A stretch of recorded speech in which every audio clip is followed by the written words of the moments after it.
And I thought it was important that he gave the strategy that you put together the team before you find the deal. Okay, so what came first, the chicken or the egg, right? The deal or the team? You saw on Jason's presentation, hey, we're adding fill at work. You saw that at the bottom, and a couple people said, you might want to just phrase that a little bit differently, right? So, but they added him because he added a little bit of that Lollapalooza effect, which was going to be something that was a unique way to use these properties such that we increase net operating income, which sounds pretty cool, right? So sometimes you're going to have that team that's formed, and sometimes you're going to have to maybe add someone to the team. And sometimes, I got to tell you, there are team dynamics that work and there are team dynamics that do not work. And I will tell you, as part of Massive Masters, we have had both of those instances. There is a saying by Naval Ravikant.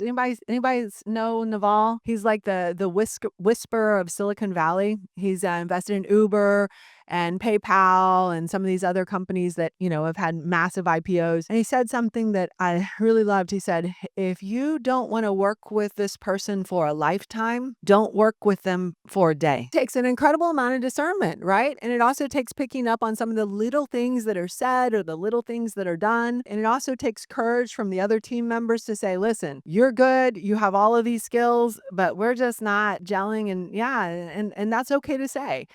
So we have had teams that have kind of said, hey, we're going in different directions. Why don't we make it official? And then you find yours and we're going to stay over here with this one. What do you do in those situations? I always say, use the what's good for the goose is good for the gander. You might offer to buy this person out, but you may tell them, if you want to buy me out for the same amount, I'll go too.